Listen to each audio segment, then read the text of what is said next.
अभी study material उनके पास होना चाहिए, एक सटीक स्टडी मटेरियल करंट अफेयर्स और आईआर की। तो उसका ट्रेंड जो थोड़ा बड़ा है, मेजर डायमेंशन में उससे प्रश्न पूछे जाते हैं। तो मतलब लग रहा है कि सबसे ज़्यादा मतलब ये 4 क्वेश्चन जो अभी बताए हैं, अच्छा। क्वाड के बारे में बताए, ITU-2 के बारे में बताए, आसियान बताए, RCEP है, ये सब इम्पोर्टेंट। ये सारे जो सूचकांक और इंडेक्स से जो सवाल पूछे जाते हैं, ये भी BPSC का अपना ट्रेंड रहा है।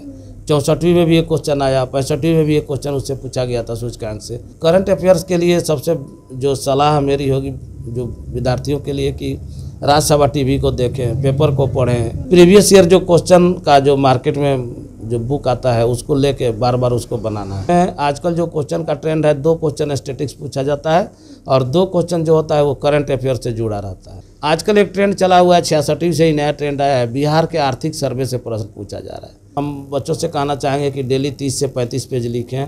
कोई भी स्टडी मटेरियल हो हमारे यहाँ आके संपर्क कर सकते हैं चंपारण IAS में। जो लोग 30 पेज डेली लिखते रहे हैं, पहले हम लोग का अनुभव रहा है, उनका सिलेक्शन हुआ। इसलिए यूट्यूब से पर ज़्यादा समय न दें, स्टडी मटेरियल को पढ़ें और उसको देख के लिखें और याद करके। नमस्कार, आप देख रहे हैं लाइव बिहार, मैं आपके साथ रूपम।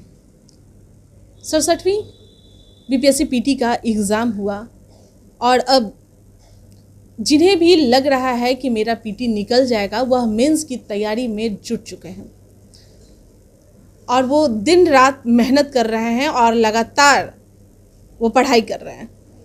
चलिए, हम कई बार उनके लिए कई कोचिंग संस्थानों में गए और फिर उनसे बात भी किए। उस बार भी जब एग्ज़ाम हुआ था, 67वीं PT का एग्ज़ाम हुआ था और पेपर जो लीक हो गया था, हालांकि वह पेपर लीक हो गया था, लेकिन उससे पहले हम सर से आए थे मिलने। प्रकाश सर हमारे साथ एक बार फिर से जुड़े हुए हैं, इनके पास हम आए थे उस बार भी मिलने और सारा सर पूरा डिटेल उस समय बताए थे कि कैसे क्या एग्ज़ाम हुआ, किस तरह के कट ऑफ आएंगे। और इस बार मैं फिर से आई हूँ क्योंकि बहुत लोग यह जानना चाहते हैं BPSC के, क्योंकि बहुत सारे अभ्यर्थी हैं जो हमारे साथ जुड़े हुए हैं, लाइव बिहार के साथ जुड़े हुए हैं और वो जानना चाहते हैं कि आखिर मेंस की तैयारी वो कैसे करें और कट ऑफ जो है वो क्या रहेगा इस बार। प्रकाश सर, सबसे पहले तो लाइव बिहार में आपका बहुत बहुत स्वागत है। चंपारण IAS के तरफ से मैं प्रकाश कुमार आप सभी लोग का स्वागत करता हूं कि लाइव बिहार फिर से हमारे पास आए हुए हैं। सर, अब मुझे ये जानना था कि क्या लग रहा है इस बार कट ऑफ क्या आएगा। देखिए, PT का जो क्वेश्चन था वो मॉडरेट था, तो कट ऑफ जो है जनरल का 105-106 के आसपास रहना चाहिए। 105 और 6 के आसपास। हाँ, 105, 104, 105 ही मान के चलिए कि रहेगा। OBC का 103-104 के आसपास रहेगा। चलिए, तो स्टूडेंट लोग भी तैयार हो चुके हैं, उन्हें भी लगभग पता ही है कि इतना कट ऑफ आएगा, तो हम लोग चलो मेंस की तैयारी कर ले। अब मेंस के बारे में मुझे बताइए कि क्या क्या मतलब टाइम कम रहता है, थोड़ा सा नर्वस उन लोगों के बीच रहता है कि क्या हम पढ़ें, क्या नहीं पढ़ें, क्या छोड़ें, यही चीज़ आप सारा कुछ उनको बताइए। देखिए, 67वीं BPSC मेंस का जो है डेट दे चुका है, दिसंबर के लास्ट में आयोग ने डेट दिया है।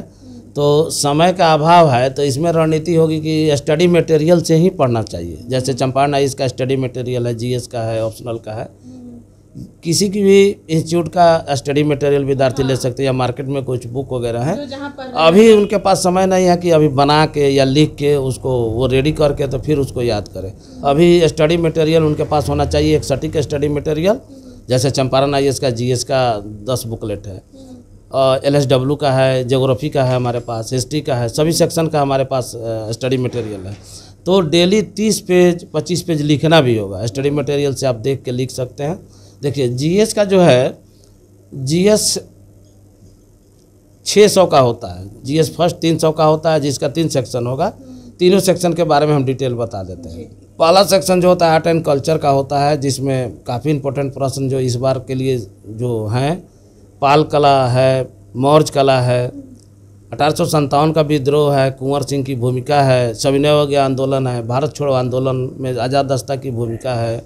उसके अलावा गांधी जी का जो थॉट है, विचार है, टैगोर का जो थॉट है, विचार है, ये सारे बहुत इंपॉर्टेंट हैं। एक संथाल विद्रोह कर सकते हैं हम लोग। जनजातीय आंदोलन से सवाल 2 पूछा जा चुका है, लेकिन इस बार भी अगर कोई एक सवाल रिपीट होता है तो संथाल को ही हम लोग करके जाएंगे। अब रही बात सेकंड सेक्शन की, करंट अफेयर्स और IR की, तो उसका ट्रेंड जो थोड़ा बड़ा है, मेजर डायमेंशन में उससे प्रश्न पूछे जाते हैं। सबसे पहले देश से रिलेशन से प्रश्न पूछे जाते हैं। जैसे भारत चाइना इस बार बहुत इंपॉर्टेंट है, भारत पाकिस्तान संबंध इंपॉर्टेंट है, क्योंकि पाकिस्तान में नई सरकार का गठन हुआ है, तो उससे भारत के क्या संबंध पर प्रभाव पड़ेगा। भारत श्रीलंका संबंध भी बहुत इम्पोर्टेंट है, क्योंकि श्रीलंका में आर्थिक क्राइसिस आया है। हाल ही में नेपाल की यात्रा हमारे प्रधानमंत्री ने किया है, यूरोपीय देशों की यात्रा किया है। भारत इजराइल रिलेशन भी बहुत इम्पोर्टेंट है, दोनों देशों का 30 वर्ष हो चुका है। उसके अलावा भारत अमेरिका है, भारत ईरान है, ये सारा देश रिलेशन हम लोग को पढ़ना होगा।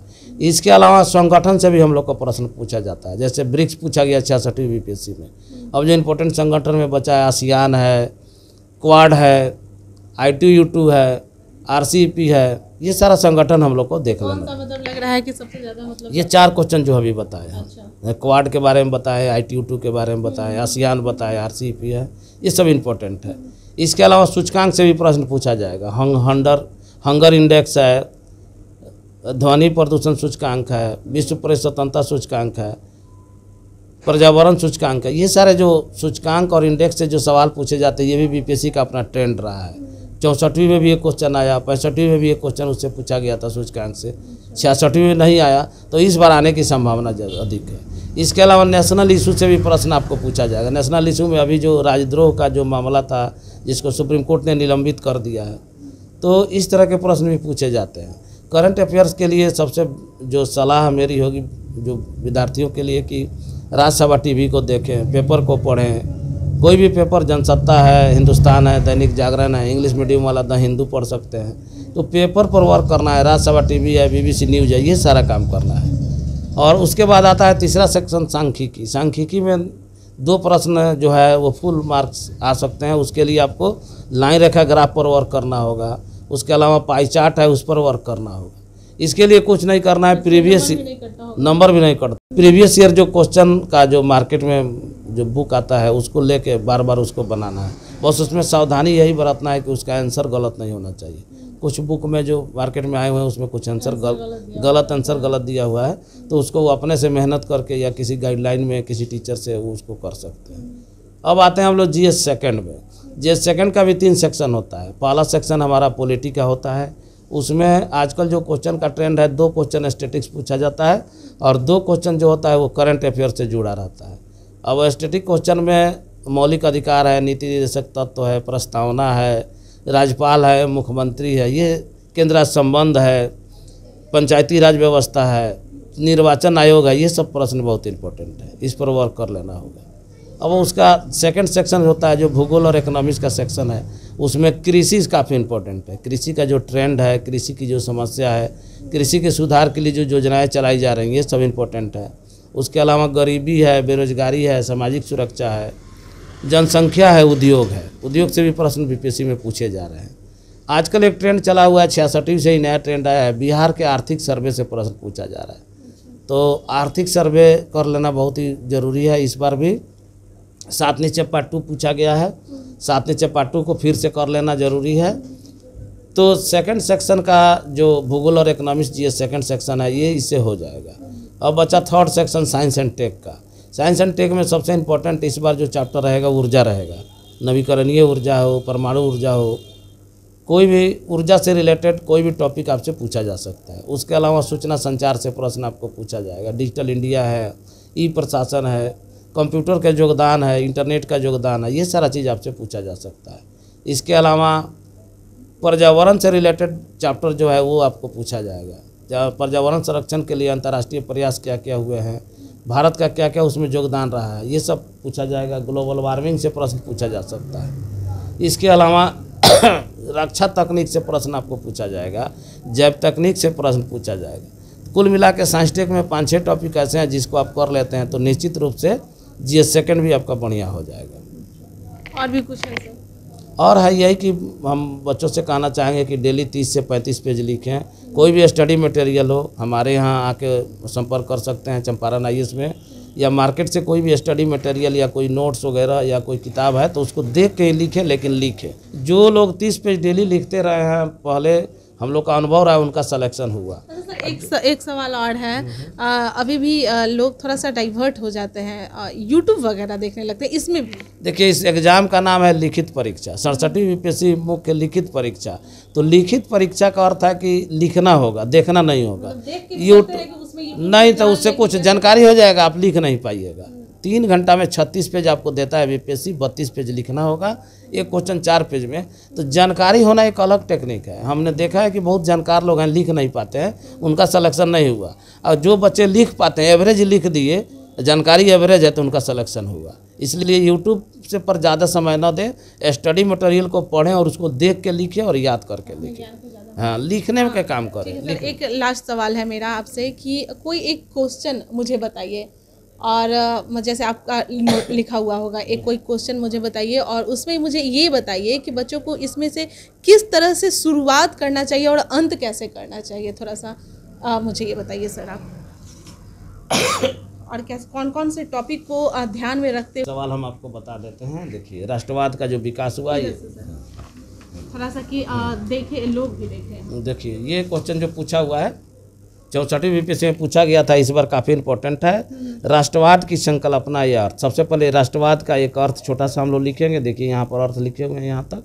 उसके बाद से 19वीं सदी में, इस क्वेश्चन का जो टेल हिस्सा था कि 19वीं सदी में राष्ट्रवाद का उदय कैसे हुआ। तो देखिए, सबसे पहले राष्ट्रवाद का जो उदय हुआ, उसके जो फैक्ट हैं, प्रमुख कारण है, उसको पॉइंट में हम लोग लिख लेंगे और प्रत्येक पॉइंट को यहाँ पर डील किया गया है। देखिए, यहाँ पर पॉइंट में हम लिखे हैं और प्रत्येक पॉइंट को यहाँ पर डील किया गया है। ये देखिए, प्रत्येक पॉइंट को डील किया गया, ऐसे लिखना है। आप पैराग्राफ में भी लिख सकते हैं, पॉइंट में भी लिख सकते हैं। इस तरह से आप आंसर को 4 पेज में लिखना है। 4 पेज में हम इसको थोड़ा ज़्यादा में हम लिखे हैं। हम तो आपने बताया, बीच में उसको क्या दें? बीच में जैसे पॉइंट में ही आप लिखते चले जाएं। ज़रूरत हो तो पैराग्राफ में भी लिख सकते हैं, इस तरह से आप जैसे लिखा गया है, ठीक है। और फिर लास्ट में इसका ये देखिए, इस तरह से लिखा गया है और लास्ट में इसका कंक्लूजन, यहाँ पर कंक्लूजन है, यहाँ पर कंक्लूजन हम कर दिए हैं। अतः हम कह सकते हैं कि राष्ट्रवाद का प्रसार क्रमिक रूप से हुआ, ठीक है। इसी तरह से लिखना है। तो आपने सुना, अब मेंस का एग्ज़ाम आप लोगों का होने वाला है और काफ़ी टाइम कम बचा हुआ है, तो जितना हो सके आप लोग मेहनत करें। और जहाँ तक जैसा कि सर कह रहे हैं, 30 पेज कम से कम आप डेली लिखें, तभी सिलेक्शन हो सकता है। और शुद्ध लिखे, और राइटिंग भी काफ़ी खूबसूरत होना चाहिए।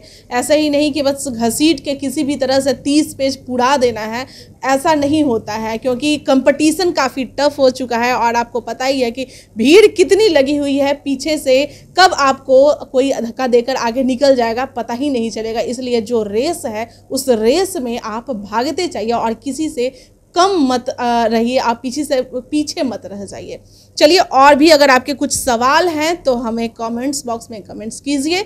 हम फिर से जिस किसी से सर्स के पास आप कहिएगा कि हाँ मुझे उनसे जानकारी लेना है, हम वहाँ पर जाएंगे और फिर उनसे पूछेंगे। चलिए, फिलहाल के लिए मुझे दीजिए इजाज़त। धन्यवाद।